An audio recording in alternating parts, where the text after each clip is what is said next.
Hey everybody, it's Mr. Habeck. I'm coming at you with another Algebra 2 video. This time we're talking about Lesson 9.5, functions and their inverses. Now if you remember, back when we talked about relations and functions, we learned that not all relations are functions. And in fact, this can be extended to talk about functions and their inverses. We say not all relations are functions, and not all relations have inverses that are functions. To decide whether or not an inverse of a relation is actually a function, we're going to use what we call the horizontal line test. If you remember the vertical line test, we basically would take a vertical line and run it from left to right across a graph, and if as long as that line never passed through the graph more than once, you had a function.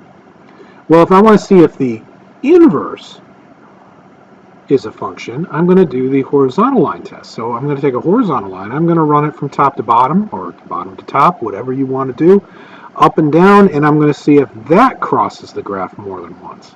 And as long as it does not, you will have a function. So if we look at these two examples here, this first example, when we run that horizontal line up and down, we only ever are going to cross that graph once. So the inverse here will be a function. However, this second situation here, you notice this horizontal line crosses the graph 3 times. So clearly that's more than once, so this is not a function. This graph itself is a function, but its inverse is not a function. I'm going to talk about finding inverses in a minute, but let's first take some graphs here and figure out what's going on. All right, clearly, if I take a horizontal line and go across this graph, I'm crossing it more than once. So to answer the question, is this inverse a function? The answer is no. The inverse is not a function. Inverse is not a function because it fails the horizontal line test. This guy here, well, I don't know. If I take my horizontal line, and yeah, it's a pretty weak horizontal line, but if I go up and down that graph, the answer here is yes. I never cross more than once horizontally, so the inverse of this will be a function. The same is going to go for number 3. The answer here is also going to be yes. If I run a horizontal line from top to bottom, like say right through here, I'm only ever crossing that graph once. So the answer is yes. However, let's take a look here at number 4. You can see the way this irrational function is set up, we have a graph crossing twice. So again, the answer here is no. So we say the inverse is not a function. How do you find the inverse? Well, to find the inverse, we're going to switch x and y and then solve for y. And that's the simple version. It does get a little more complicated. But we write the inverse of a function like this.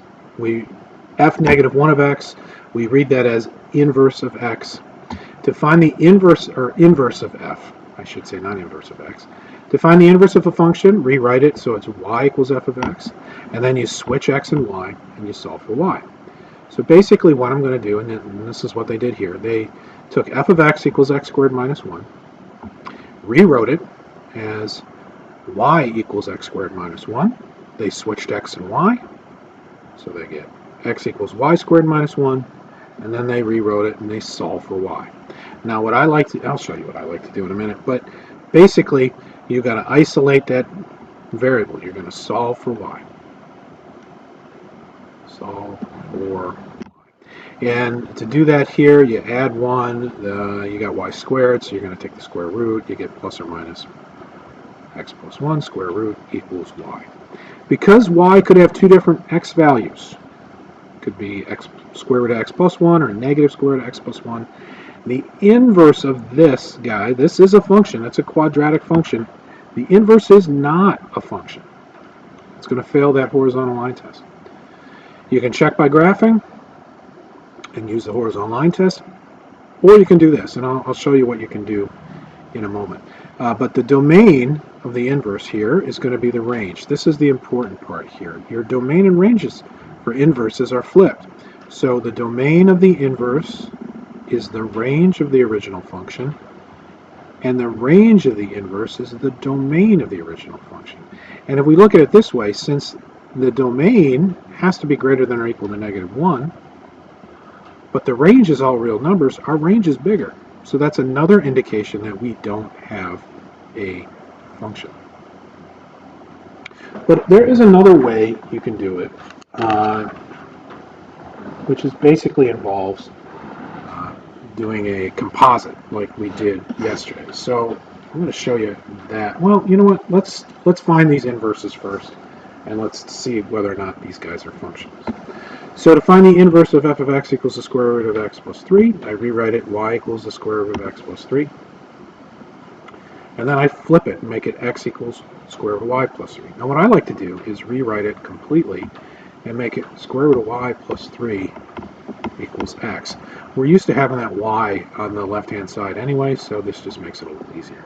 I'm going to subtract 3, so we get the square root of y equals x minus 3.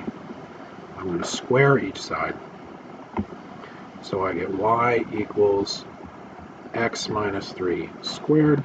So basically, inverse of x equals x squared minus 6x plus 9. Now I know a quadratic is a function, so I know my inverse here is a function.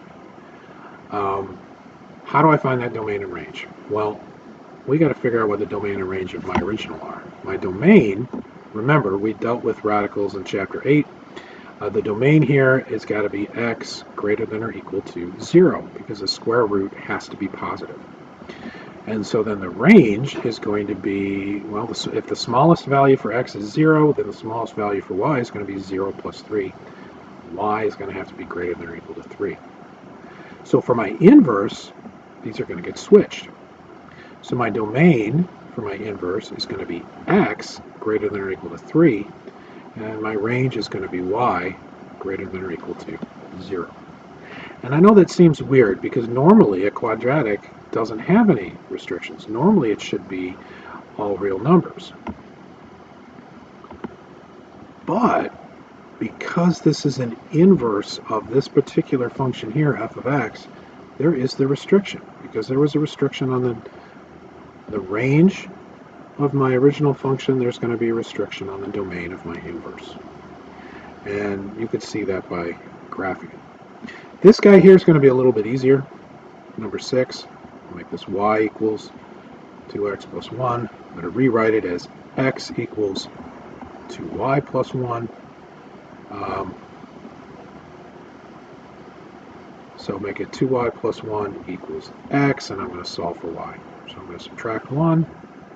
So that would be 2y equals x minus 1. Get rid of the 2 by dividing, so we get x minus 1 over 2. So the inverse of this guy is going to be x minus 1 over 2. Or if you want to write it slope-intercept form, that's going to be 1/2 x minus 1/2. Now here's the thing. This is a line, so my domain and my range are both all real numbers. So guess what? My domain and my range for my inverse are also going to be all real numbers. There's going to be no difference there. Now I promised that I would show you a different way to find inverses, and that involves composites. So let's say I got two functions here. Let's say I got f of x equals 3x, and I got g of x equals 1/3 x.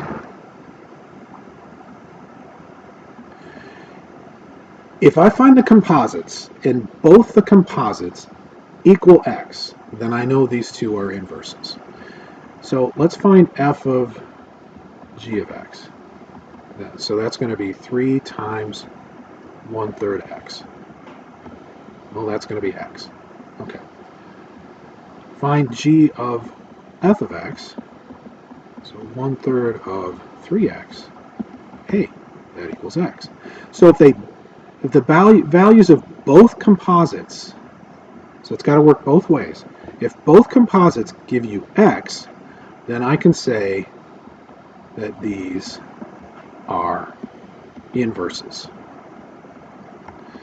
Some of your homework is going to be asking you, hey, are these inverse functions, yes or no? You can do that by finding the composites.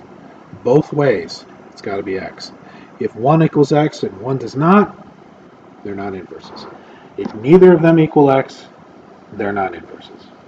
So just something to keep in mind. There's some good examples in the textbook as well. Make sure you take a look. Other than that, we are done. Make sure you smash that like button if you learned something today, and I will see you in the next one.